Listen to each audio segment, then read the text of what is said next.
All right, we are grooving. Today I am just doing a little improvised groove to one of my favorite loop samples, actually. A great drummer here in Nashville who I have the distinct honor to play with a lot and make records with.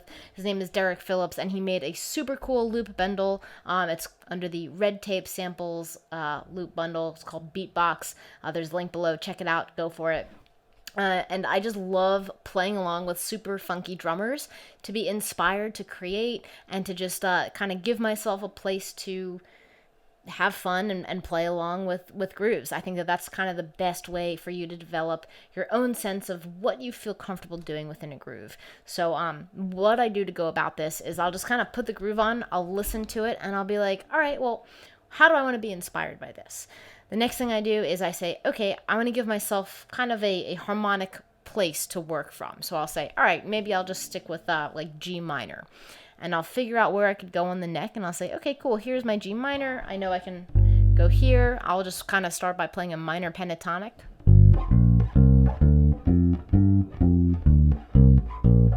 And be like, all right, that's awesome. Those are the notes I'm going to work with.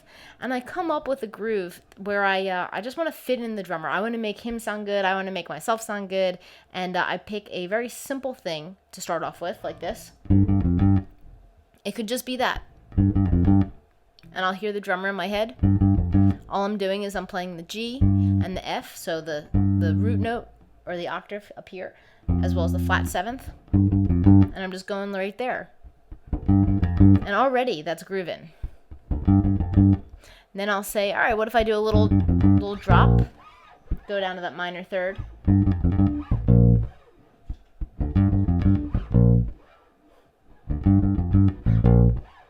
That's pretty cool too. Then I say, all right, well, I'll do that for a little bit. Then how can I expand this groove? I'll say, well, I can keep pulling from the same notes of the G minor pentatonic, and I can do something like this.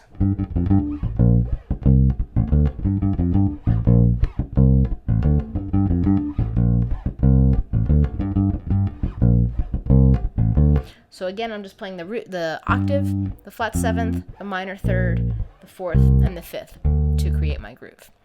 Now, this might be an interesting approach that maybe you haven't done before. Sometimes when we create things, we start low and we feel like we have to go high, so that's okay too. We could totally go, just hang out there. That's great.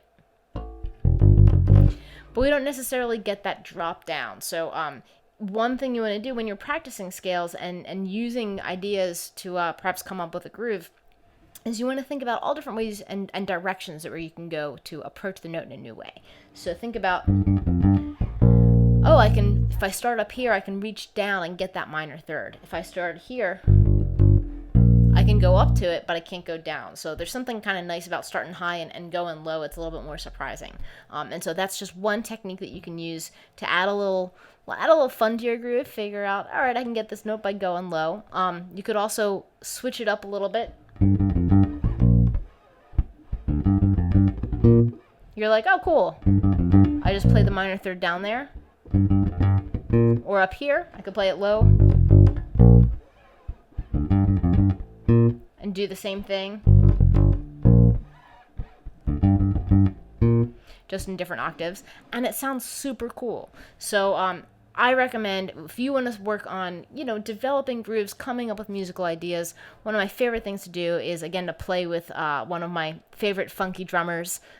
In person is great, but virtual is really awesome too. You can do it on your own time, and it's super fun. So I highly recommend finding drums or a drum sample, loop pack, anything that you like, and using that as a practice tool, and then kind of giving yourself a harmonic framework to work in, a chord or a scale that you want to mess around with, and just exploring it, giving yourselves different options, learning how to build on things, and playing with register.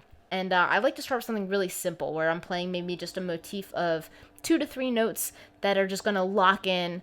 So a great thing to do is come up with just a really simple phrase so there's a lot of space left in the rest of the bar, because that's going to give you a place where you can fill in. You know, a lot of bass players talk about, oh, I'm not sure how to do fills or where to place them. And the best thing to do is to, when you create a groove, specifically leave yourself room to grow. Leave yourself some space so that you can develop fills if you'd like. So I hope that this brings a little bit of groovy inspiration to your day, and enjoy all this stuff. Check out my website, ryanmadora.com, and happy practicing. Keep it groovy.